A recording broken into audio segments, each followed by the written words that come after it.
अनंतकोटी ब्रह्मांडनायक राजाधिराज योगिराज परम ब्रह्म सच्चिदानंद सद्गुरु श्री साईनाथ महाराज की जय।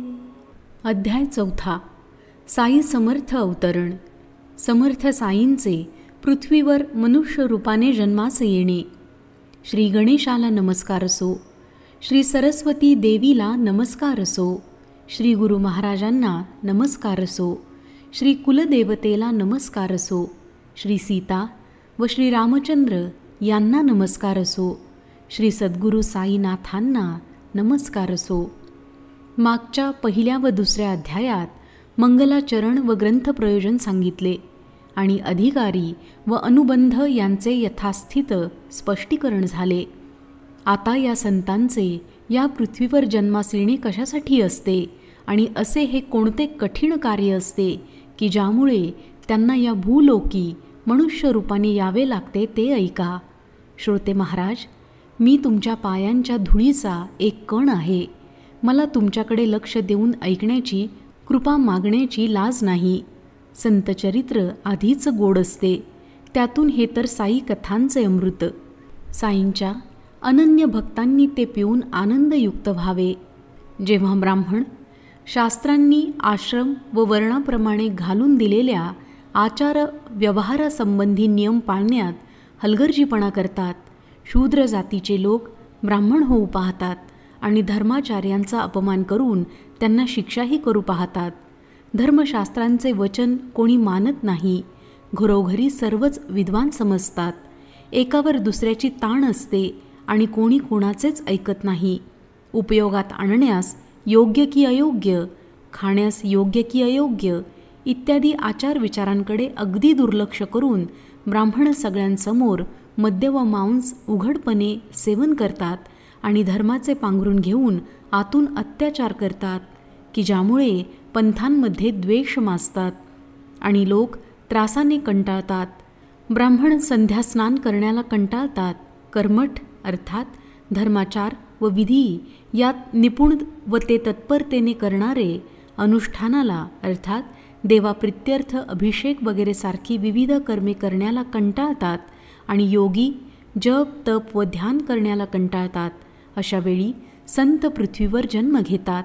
लोक जेव्हा धन, मानपान, पुत्र व स्त्रिया यांनाच सर्व सुखाचे स्थान मानून परमार्थाच्या विचाराकडे पाठ फिरवितात, तेव्हा संत अवतार घेतात.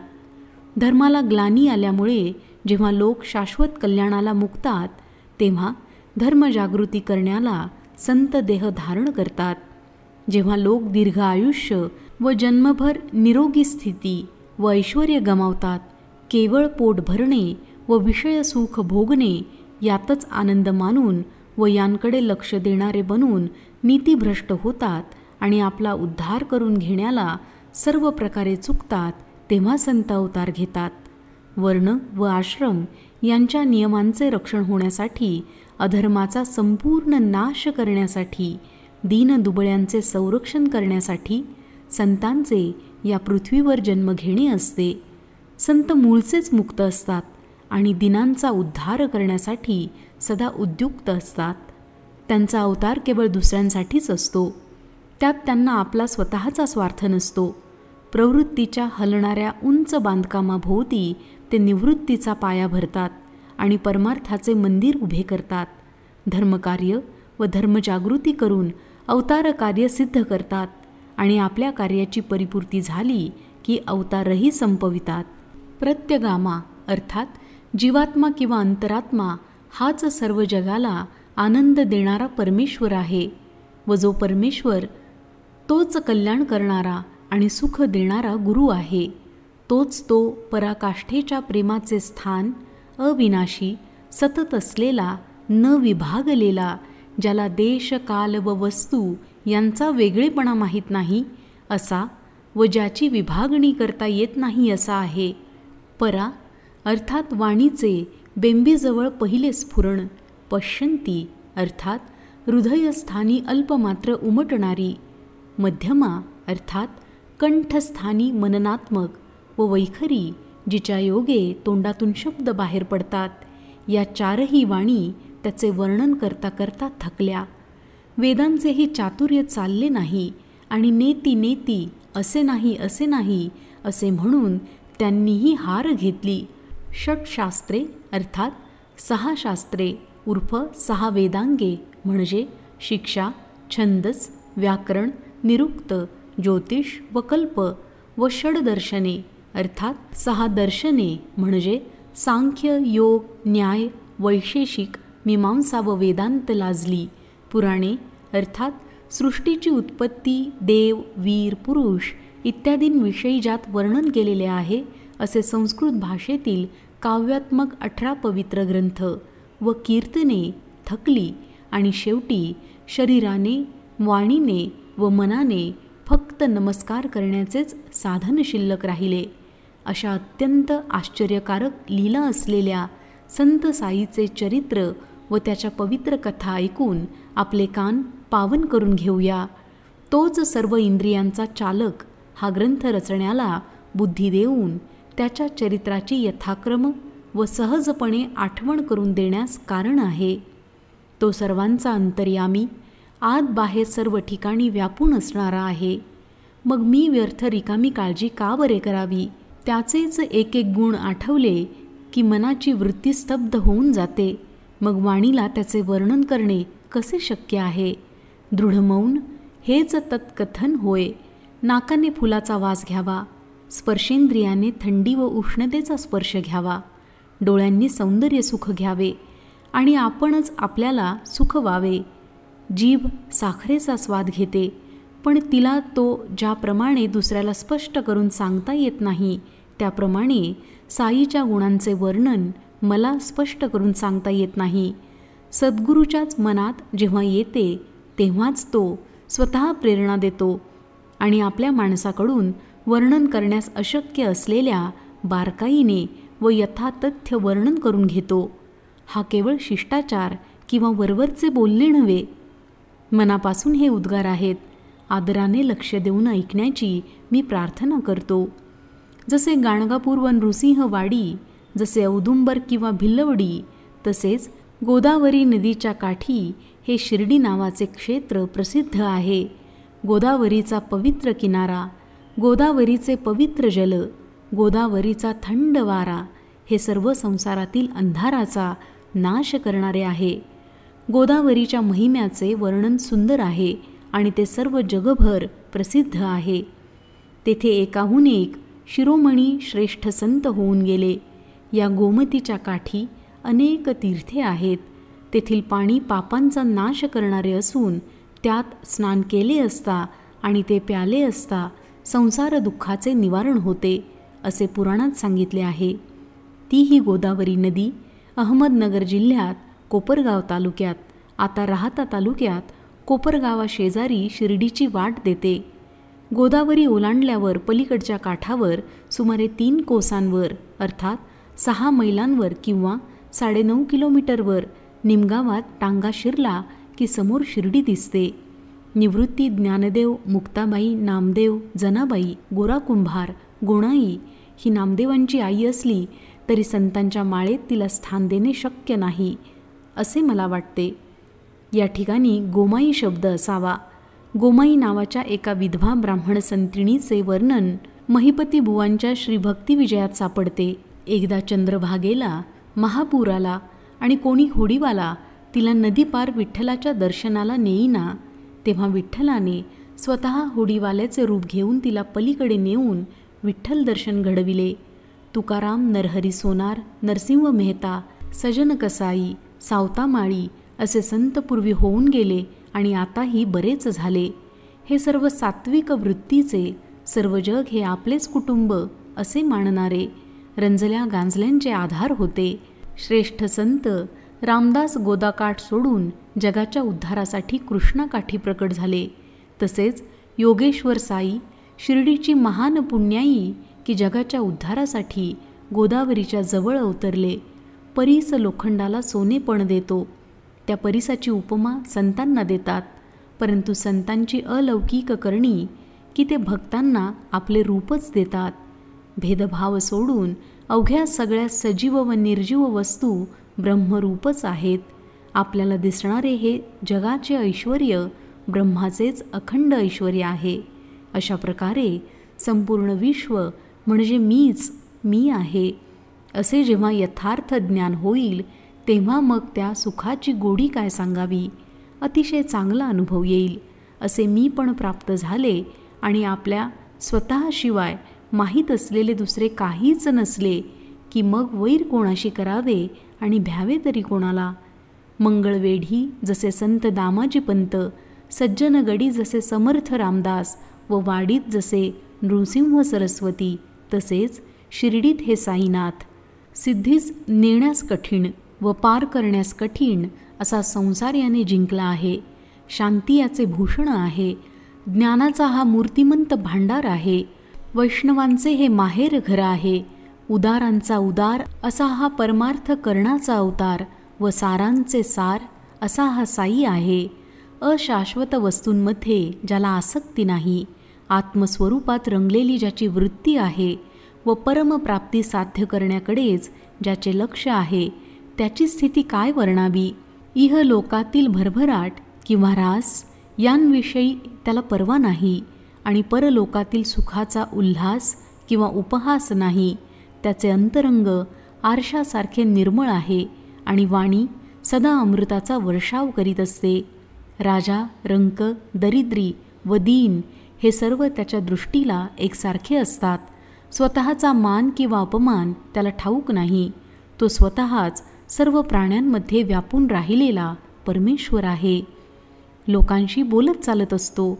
मुरळ्यांचे नाच चाळे पाहत असतो. गजल किंवा गाणी ऐकताना डोलत राहतो. तरी त्याच्या समाधीचा किंचितही भंग होत नाही. अल्लाहचे नामस्मरण ही याची ओळखण्याची खूण आहे. सर्व जग जागे असताना याला झोप येते आणि जगाला झोप लागते तेव्हा हा जागत असतो. त्याचे अंतःकरण समुद्रासारखे शांत असते. त्याचा निश्चित आश्रम कळत नाही. तो निश्चित आचार व्यवहाराचे नियम पाळत नाही. बहुधा बसल्या जागचा हलत नाही, पण सगळे व्यवहार त्याला ठाऊक असतात. त्याच्या दरबाराचा वरवर दिसायला नेहमीच डौल दिमाख असला आणि त्यावेळी 360 गोष्टी तो सांगत असला तरी तो मौन पाळणे सोडत नव्हता. मशिदीच्या भिंतीला टेकून तो उभा असला, सकाळी व दुपारी भिक्षेसाठी गावात फेऱ्या करीत असला, लेंडी बागेत किंवा चावडीत जात असला तरी देखील त्याची आत्मस्थिती अखंड असे. पूर्वी कोणत्या जन्मी, कोणत्या प्रसंगी, कोणत्या काळी मी किती तप केले की त्यामुळे साईनाथांनी मला पदरात घेतले हे मी जाणत नाही. परंतु हे कार्य त्या तपाचे फळ. मी तर जन्मतःच दुष्ट आहे. श्री साई स्वतःच दीनांवर प्रेम करणारे आहेत आणि ही त्यांचीच कधीही न बदलणारी कृपा आहे. सिद्ध पुरुषांच्या गटात जरी जन्म असला तरी त्यांचे वर्तन साधकासारखे होते. त्यांचा स्वभाव अहंकाराशिवायचा व अतिनम्र होता आणि ते सर्वांचे मन राखीत असत. एकनाथांनी जसे पैठण, ज्ञानदेवांनी जसे आळंदी, तसेच श्री साईंनी शिर्डीचे स्थान महिमा संपन्न केले. धन्य शिर्डीचे तृणपाषाण की ज्यांना दररोज प्रयत्न केल्याशिवाय बाबांचे चरणचुंबन घडले आणि बाबांच्या पायांची धूळ मस्तकावर धारण केली गेली. शिर्डीचं आम्हाला पंढरपूर, शिर्डीचं जगन्नाथपुरी व द्वारकानगर, शिर्डीचं गया, शिर्डीचं विश्वेश्वराची काशी व शिर्डीचं रामेश्वरसुद्धा, शिर्डीचं आम्हाला बद्रीनाथ केदारनाथ, शिर्डीचं आम्हाला नाशिक त्र्यंबकेश्वर, शिर्डीचं महाकाळेश्वराचे उज्जैन व शिर्डीचं महाबळेश्वराचे गोकर्ण क्षेत्र. शिर्डीतला साईंचा समागम हाच आम्हाला आगम निगम अर्थात वेद व धर्मशास्त्र की ज्यामुळे संसारातील सगळे व्यवहार कमी कमी होत जाऊन परमार्थाचा मार्ग सुलभ होतो. समर्थ साईंचे जे दर्शन तेच आम्हाला योग साधन आणि त्यांच्याशी केलेले संभाषण म्हणजेच आमच्या पापांचे क्षालन. त्यांचे चरण संवाहन हेच आम्हाला त्रिवेणीचे अर्थात गंगा, यमुना व गुप्त असलेली सरस्वती या 3 नद्यांचा संगम होऊन झालेल्या प्रवाहाचे प्रयाग म्हणजे अलाहाबाद येथील स्थानाचे स्नान आणि त्यांच्या चरणतीर्थाचे सेवन हेच आमच्या वासनांचे निर्मूलन. त्यांचे जे आज्ञा करणे तेच आम्हाला वेदवचन आणि त्यांच्या उदीप्रसादाचे सेवन हेच आम्हाला सर्व प्रकारे पुण्यपावन साधन. साईचं आम्हाला परब्रह्म, साईचं आमचा परमपरमार्थ, साईच श्रीकृष्ण, श्रीराम व निजाराम देखील साईच. साई स्वतः सुखदुःख, राग लोभ इत्यादी द्वंद्वाच्या पलीकडचा आहे. तो कधीही आनंदातही नसतो किंवा खिन्नही नसतो. सदैव आत्मस्वरूपात रंगलेला व सदोदित ब्रह्मच असतो. शिर्डी केवळ मध्यबिंदू आहे. बाबांच्या कार्याची किंवा वास्तव्याची जागा तर पंजाब, कलकत्ता, उत्तर प्रदेश, गुजरात, दख्खन, दक्षिण भारत, कर्नाटक वगैरे सर्व ठिकाणी आहे. शिर्डीतील साईंची समाधी म्हणजे सर्व संतांचा मेळावा आहे. तिकडे जाण्याच्या रस्त्याला लागले की प्रत्येक पावलागणिक जीवाचे संसार बंधन तुटते. नुसते रूढी म्हणून समाधीचे दर्शन घेतले तरी जन्माला आल्याचे सार्थक होते. मग ज्यांनी बाबांची सेवा करण्यात आयुष्य खर्च केले त्यांचे भाग्य मी काय वर्णावे. मशिदीवर व वाड्यावर सुंदर निशाणांच्या रांगा आकाशात उंच फडकतात आणि जणू काय भक्तांना हातांनी बोलवितात. बाबांचा महंत म्हणून नावलौकिक झाला आणि गावोगावी त्यांचे महत्त्व पसरले. कोणी त्यांना खऱ्या श्रद्धेने नवस करतात तर कोणी लोक त्यांच्या नुसत्या दर्शनाने संतुष्ट होतात. कोणाच्या मनातील विचार कसेही असोत, बुद्धी ही निष्पाप असो किंवा लबाडीची असो, दर्शन घेतल्याबरोबर त्यांचे चित्त शांत होते आणि लोक मनात आश्चर्यचकित होतात. पंढरपुरात विठ्ठल व रखुमाई यांच्या दर्शनाचे जे नवल तेच विठ्ठल दर्शन साईबाबा शिर्डीत देत असत. ही जर कोणाला अतिशयोक्ती वाटत असेल तर त्यांनी विठ्ठलाची दृढ भक्ती असलेल्या गवळीबुवांचे बोल ऐकावेत, म्हणजे त्यांचा संशय फिटेल. हे पंढरीचे वारकरी होते. जशी त्यांची दरवर्षी पंढरपुराची फेरी तशीच ते शिर्डीचीही वारी करीत असत. त्यांना साईबाबांचे भारी प्रेम होते. एक गाढव बरोबर असे व एक शिष्य सोबती म्हणून असे. बुवांची जीभ रामकृष्ण हरी नामाचा सारखा गजर करीत असे. त्यांच्या वयाला 95 वर्षे झाली होती. चातुर्मासात गंगा नदीच्या काठी व उरलेले 8 महिने पंढरपुरी बुवांचे राहणे असे. त्यामुळे दरवर्षी येता जाता त्यांची साईबाबांशी भेट होत असे. बाबांकडे पाहत पाहत विनम्र होऊन ते म्हणत, हाच तो दयावंत व अनाथांचा नाथ, साक्षात पंढरीनाथ. रेशमी किनार असलेली धोतरे नेसून कोणी काय संत होत असतात. त्यांना कष्ट करून हाडांचे मणी व रक्ताचे पाणी करावे लागते. देवपण काय फुकट लाभते? हाच तो प्रत्यक्ष पंढरीराव होय. हे जग मूर्ख आहे, हे पक्के ओळखून याचे देवपण लक्षात आणावे. ज्याला पंढरीनाथाची भक्ती होती अशा भगवत भक्ताची ही उक्ती. तेथे माझ्या पामराचा अनुभव तो काय, श्रोत्यांनी अनुभव घ्यावा. साईबाबांना नामस्मरणाची फार आवड होती. ते सतत अल्ला मालिक असे म्हणत असत आणि आपल्यासमोर रात्रंदिवसाचा नामसप्ताह करून घेत असत. एकदा त्यांनी दासगणूंना नामसप्ताह मांडायला आज्ञा केली. तेव्हा दासगणू म्हणाले, मांडतो, परंतु विठ्ठल प्रगटला पाहिजे.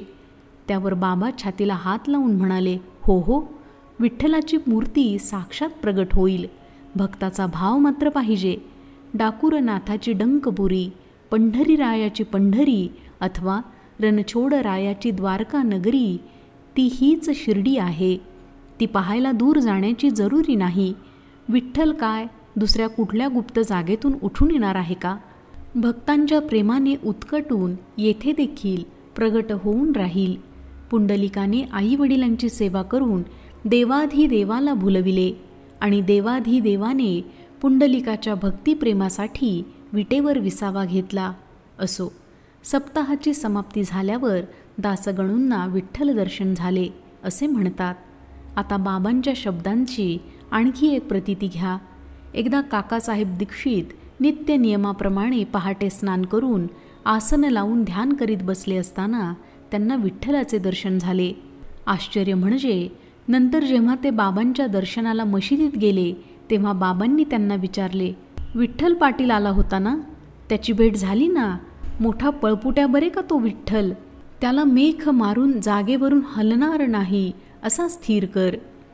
एक क्षण जरी दुर्लक्ष झाले तरी तो दृष्टी चुकवून पळ काढील. असो, हा तर प्रातःकाळचा प्रकार. पुढे दुपार झाली असता विठ्ठल दर्शनाच्या सोहळ्याचे आणखी एक प्रत्यंतर पहा. कोणी एक बाहेरगावचा इसम पंढरपूरच्या विठोबाच्या चांगल्या 5-25 छब्या घेऊन विकण्याच्या इच्छेने आला. सकाळी ध्यानात असताना विठ्ठलाची जी मूर्ती दिसली तिचीच हुबेहूब प्रतिकृती पाहून दीक्षितांना मनात आश्चर्य वाटले आणि बाबांच्या शब्दांची त्यांना आठवण झाली. लगेच त्यांनी मोठ्या प्रेमाने त्या विक्रेत्याला मोल देऊन एक छबी विकत घेतली आणि भक्तिभावाने ती पूजेत ठेवली. श्री साईंचा विठ्ठलपूजनी आदर असल्याबद्दलचे आणखी एक सुंदर व ऐकण्याला अतिगोड असे कथानक आनंदपूर्ण मनाने ऐका. भगवंतराव क्षीरसागरांचे वडील श्रेष्ठ विठ्ठल भक्त होते आणि पंढरपुराची फेरी वारंवार व वर्षावर करीत असत. वडिलांचे निधन झाल्यावर घरातील विठ्ठलाच्या मूर्तीचे पूजा व नैवेद्य बंद झाले आणि श्राद्धतिथी करणेही राहिले. पंढरपूरच्या वारीची तर कथा वार्ताच नाही. पुढे एकदा हे भगवंतराव शिर्डीस आले तेव्हा त्यांच्या वडिलांची आठवण येऊन बाबा म्हणाले, तो माझा दोस्त होता. हा त्या माझ्या मित्राचा मुलगा म्हणून मी त्याला खेचून आणले. हा कधी नैवेद्य करीत नाही आणि मलासुद्धा उपाशी ठेवतो, विठ्ठलाला उपाशी ठेवतो, म्हणून याला शिर्डीत आणले. आता आठवण देऊन त्याला पूजेला लावीन. एकदा पर्व विशेषाच्या निमित्ताने ज्या काळात पुण्यकृत्य करण्यास अधिक फळ मिळते असे ग्रहण, पौर्णिमा इत्यादी शास्त्रात सांगितलेल्या काळांपैकी खास काळ. दासगणूंचे प्रयाग तीर्थाला स्नानाला जावे असे मन झाले आणि ते बाबांची आज्ञा घेण्याकरिता आले. त्यावर बाबांनी उत्तर दिले, अरे त्यासाठी इतके दूर जाण्याची काय गरज? हेच आपले प्रयाग तीर आहे. मनात पक्का विश्वास ठेव. आणि खरेच केवढे आश्चर्य सांगावे. दासगणूंनी बाबांच्या चरणी मस्तक ठेवताच बाबांच्या दोन्ही अंगठ्यातून पाणी निघाले आणि गंगा यमुनेचे जल पाझरले. हा चमत्कार पाहून दासगणूंना गहिवरून आले. बाबांची केवढी महान कृपा! त्यांच्या डोळ्यातून अश्रूंच्या धारा वाहू लागल्या. त्यांच्या वाणीला स्फुरण चढले व बाबांवरचे प्रेम उचंबळून येऊन बाबांच्या अगाध शक्तीचे व अघटित लीलांचे वर्णन करून समाधान पावले. दासगणूंचे हे पद गोड आहे. श्रोत्यांची वेळीच हौस पुरावी म्हणून या प्रासादिक पदाचा लाभ देऊन ही होड पुरवितो. अगाध शक्ती अघटित लीला तव सद्गुरुराया, जड जीवाते भवितराया तू नौका सदया. वेणी माधव आपण होऊनी प्रयागपद केले, गंगा यमुना द्वय अंगुष्ठी प्रवाह दाखविले. कमलोद्भव कमलावर शिवहर त्रिगुणात्मक मूर्ती, तूच होऊनी साई समर्था विचरसी भूवरती. प्रहर दिसाला ब्रह्मा समते ज्ञानमुखे वदसी, तमोगुणाला धरुनी रुद्ररूप कधी कधी दाखविसी. कधी कधी श्रीकृष्णा समत्या बाललीला करिसी, भक्त मनासी सरस करूनी मराळ तू बनसी. यवन म्हणावे तरी ठेविसी गंधावर प्रेमा, हिंदू म्हणू तरी सदैव वससी मशिदीत सुखधामा. धनिक म्हणावे जरी तुला तरी भिक्षाटन करिसी, फकीर म्हणावे तरी कुबेरा दाने लाजविसी. तव उकसाते मशिद म्हणू तरी वन्हिते ठाया, धुनीत सदा प्रज्वलित राहे उदिलो काद्याया. सकाळपासूनी भक्त साबडे पूजन तव करीती, मध्यान्हीला दिनकर येता होत असे आरती, चहू बाजूनी पार्षदगण समभक्त उभे राहती, चौरी चामरे करी धरूनी तुझवर ढाळीती, शिंग कड्याळे सूरसनैया दणदणते घंटा, चोपदार ललकारिती द्वारी घालून या पट्टा, आरती समयी दिव्यासनी तू कमलावर दिससी, प्रदोष काळी बसुनी धुनी पुढे मदन दहन होसी, अशा लीला त्या त्रय देवांच्या प्रत्यहितव ठाई, प्रचितीस येताती अमुचा हे बाबा साई, ऐसे असता उगीच मनमन भटकत हे फिरते, आता विनंती हीच तुला बा स्थिर करी त्या ते, अधमाधम मी महापातकी शरण तुझ्या पाया, आलो निवारा दास गणूचे त्रिताप गुरुराया. लोक आपली महाभयंकर पापे धुवून टाकण्याकरिता गंगेच्या ठिकाणी जातात, तर गंगा आपल्या पापांपासून सुटण्यासाठी संतांच्या पायाला लागते. तेव्हा साईबाबांचे हे पवित्र चरण सोडून गंगेची किंवा गोदावरीची यात्रा करण्याची जरुरी नाही. भक्तिभावाने हे संत स्तोत्र व साईबाबांचे गोड चरित्र ऐका म्हणजे पुरे. जसे गोणाईला भीमारथीत नामदेव व तमालाला भागीरथीत कबीर सुदैवाने शिंपल्यांच्या आत प्राप्त झाले, तसेच हे साईनाथ तरुण 16 वर्षांच्या वयात निंबाच्या झाडाखाली शिर्डी गावात भक्तांसाठी प्रथम प्रगट झाले. प्रगट झाल्यापासून ते ब्रह्मज्ञानी होते. विषय वासना स्वप्नातही नव्हती.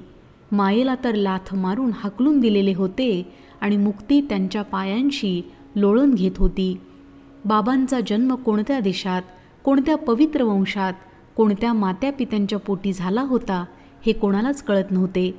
त्यांची या अगोदरची परिस्थिती व त्यांचे बाप कोण व आई कोणती हे कोणास ठाऊक नव्हते. सर्व लोक विचारून विचारून थकले, पण कोणाला पत्ता लागला नाही. आईबाप, सगळे सोयरे, जात भाई एवढेच नाही तर सर्व संसार टाकून ते लोकांच्या कल्याणाकरिता शिर्डीत प्रगटले होते. शिर्डीत नाना चोपदाराची आई अति वृद्ध होती. तिने साईबाबांच्या वागण्याचे मोठे कौतुक सांगितले. ती म्हणे की सुरुवातीला हे गोरेगोमटे अति सुंदर पोर निंबाच्या झाडाखाली आसन घालून स्वस्थ बसलेले दृष्टीस पडले. त्याचे सुंदर लहान रूप पाहून लोकांच्या मनाला खूप आश्चर्य वाटले. कोवळ्या वयात हे खडतर तप, थंडी व ऊन एकसारखे व अगदी लहान आणि असे कौतुकास्पद वागणे, सर्व गावकरी आश्चर्यचकित झाले आणि या मुलाच्या दर्शनाला गावोगावचे लोक येऊ लागले. दिवसा कोणाची संगत नाही, रात्री कसली भीती नाही. ही बालमूर्ती कोठून आली याचे सगळ्यांच्या मनात आश्चर्य वाटत होते. बांधा अत्यंत सुंदर, पाहताच अंतःकरणात प्रेम दाटून येत असे. तो कोणाच्या घरीदारी जात नसे. रात्रंदिवस निंब वृक्षाजवळ बसत असे. जो तो खूप आश्चर्य करीत असे की कोवळ्या वयाचे व मोहक रूपाचे हे पोर रात्रंदिवस उघड्यावर कसे राहत असेल. बाहेरून हा पोर वाटतो, परंतु कृतीने हा थोराहून थोर आहे. जणू काही वैराग्याचा पूर्ण अवतारच. सगळ्यांना मोठे नवल वाटले. एके दिवशी आश्चर्यकारक गोष्ट घडली. दोघा चौघांच्या अंगात खंडोबाचा संचार झाला आणि ते घुमू लागले. मग लोक त्यांना प्रश्न विचारू लागले. एकाने प्रश्न केला, कोणत्या भाग्यवंताचे हे पोर बरे? येथपर्यंत कोठून आले, कसे आले? देवा खंडोबा, तू तरी याचा शोध कर. देवाने उत्तर दिले, जा कुदळी आणा, मी दाखवतो ती जागा खणा, त्या पोराचा ठिकाणा लागेल. मग तेथेच त्या गावकुसाजवळ त्याच निंबवृक्षाच्या बुडाशी कुदळीवर कुदळी मारताच तेथे विटा आढळल्या. विटांचा थर संपल्यावर आणि जात्याची तळी दूर सारल्यावर एक भुयार दृष्टीस पडले, ज्यात 4 समया जळत होत्या. ते भुयार चुने गच्चित होते. आणि त्यात एक पाट व गोमुखीसह सुंदर जपमाळ होती. देव म्हणाले, या ठिकाणी या पोराने 12 वर्षे तप केले होते. मग सर्व लोक आश्चर्याने त्या पोराला खोद खोदून विचारू लागले. तेव्हा त्या 12 मुलखाच्या गमती पोराने भलतीच कथा सांगितली. तो म्हणाला, माझ्या गुरूंचे हे स्थान, माझे पवित्र वतन, बक्षिसाची जागा आहे. तसेच याचे जतन करा, एवढे माझे सांगणे ऐका. बाबा असे बोलले आणि ऐकणाऱ्यांनी ऐकले. परंतु बाबा असे भलतेच बोलले असे म्हणण्याला माझी जीभ का बरे वळली? माझे मलाच आश्चर्य वाटले. असा का माझा समज? परंतु आता मला कळले, बाबांचा हा सहज विनोदही असेल. मूळचीच बाबांना थट्टेची आवड. भुयार त्यांचेच आलय, वसतीचे स्थान असेल देखील. परंतु आपल्या गुरूंचे म्हटले तर त्यात कोणते मोठे आपले महत्त्व खर्च होईल असे बाबांना वाटत असेल. असो, बाबांच्या आज्ञेवरून गावकऱ्यांनी पूर्वीप्रमाणे विटा लावून बाबांच्या गुरूंची जागा म्हणून ते भुयार बंद करून टाकले. जसा अश्वत्थ किंवा उदुंबर, तसाच बाबांना हा निंब तरु श्रेष्ठ होता. त्यावर त्यांचे अतिप्रेम होते आणि त्याचा ते फार आदर करीत असत. म्हाळसापती वगैरे शिर्डीचे जुने गावकरी लोक बाबांच्या गुरूचे हे समाधीस्थान म्हणून त्याला वंदन करतात. या समाधीस्थानाजवळ बाबांनी 12 वर्षे मौन धरून तपश्चर्या केली अशी वार्ता लोकात प्रसिद्ध आहे. समाधी व निंबवृक्षासकट 4 बाजूंची जागा विकत घेऊन बाबांचे एक भक्त साठेसाहेब यांनी तेथे 4 ओटे असलेली इमारत उठवली. हीच इमारत, हाच वाडा यात्रेकरूंची अगदी सुरुवातीची राहण्या बसण्याची जागा होती. त्या ठिकाणी आल्या गेल्यांची खूपच गर्दी होत असे. साठ्यांनी निंबाला पार बांधला. दक्षिण व उत्तर दिशांकडे वरचे मजले काढले आणि उत्तरेचा जिना तयार करताना त्याखाली हे भुयार दाखविले. जिन्याखाली दक्षिण दिशेकडे तोंड असलेला एक सुंदर कोनाडा आहे. त्याच्यासमोर निंबवृक्षाच्या पारावर उत्तर दिशेकडे तोंड करून भक्त बसतात. गुरुवारी व शुक्रवारी सूर्य मावळल्यावर जो या ठिकाणी शेणाने सारवून वर क्षणभर ऊत जाळेल त्याला श्रीहरी सुखी करील. श्रोत्यांच्या मनात शंका येईल की ही अतिशयोक्ती तर नसेल ना, किंवा हे कितपत खरे असेल. तरी मुळीच शंका धरू नका. हे माझे पदरचे विधान नव्हे, कानांनी ऐकलेले हे साईबाबांचे शब्द आहेत. ज्यांनी ते प्रत्यक्ष ऐकले ते आजसुद्धा जिवंत आहेत की. पुढे झाला दीक्षितांचा वाडा आणि भाडे देऊन राहणाऱ्यांची ऐसपैस सोय झाली. मग थोड्या दिवसातच पुढे तेथे दगडी वाडाही बांधला गेला. दीक्षितांच्या पुण्यकारक कृत्याची प्रसिद्धी आधीच होती. ते भावार्थाची ओतीव मूर्तीच होते. आंग्लभूमीच्या यात्रेला गेले असताना तेथे त्यांच्याकडून आपले आध्यात्मिक आकर्षणाचे मूळ कारण पेरले गेले. येथे श्रोते शंका घेतील की मथुरा, काशी, द्वारका इत्यादीसारख्या भारतातील धार्मिक तीर्थे सोडून धर्मबाह्य जी आंग्लभूमी ती परमार्थ कसे बरे साध्य करून देईल. श्रोत्यांची ही शंका साहजिकच आहे. ती दूर झाली तर त्यांना कौतुकच वाटेल. थोडेसे विषयांतर होईल, परंतु सर्व श्रोते क्षमा करतील अशी आशा करतो. काशी, प्रयाग, बद्री, केदार, मथुरा, वृंदावन, द्वारकापुरी इत्यादी अतिपवित्र यात्रा दीक्षितांच्या पदरी पूर्वीच होत्या. शिवाय वाडवडिलांची पुण्याई, सद्भाग्याची अपूर्वाई व सर्व पूर्वार्जिताची भरपाई म्हणून श्री साईबाबांचे दर्शन घडले. या दर्शनाचे मूळ कारण म्हणजे प्रारब्धाने प्राप्त झालेला लंगडेपणा, जो इंग्रजांच्या देशात असताना पाय घसरून आला. वरून दिसायला जरी हा कुयोग असला तरी त्याचा परिणाम शेवटी गुरुपुष्ययोग, गुरुग्रह व पुष्य नक्षत्र यांचा आकाशात योग म्हणजे एकत्र येणे फार शुभकारक मानले जाते होण्यात झाला. त्यामुळे दीक्षितांच्या चांगल्या कर्मांना फळ येऊन श्री साईंचा अलभ्य संयोग घडला.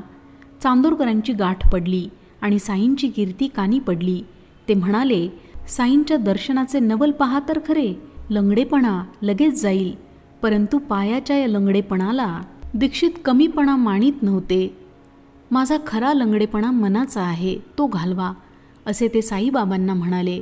त्वचा, रुधिर, मांस व हाडे यांचा समुदाय म्हणजे माणसाच्या देहाचा सांगाडा आणि संसार गाडा क्षणभंगूर आहे.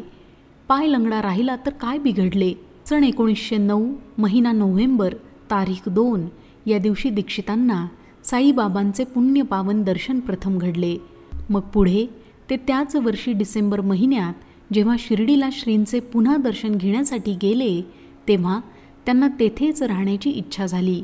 आधी त्यांना विचार आला की 25 शेर काढून विकावे आणि पत्र्याचे एक छप्पर बांधावे, म्हणजे यात्रेकरूंची सोय होईल.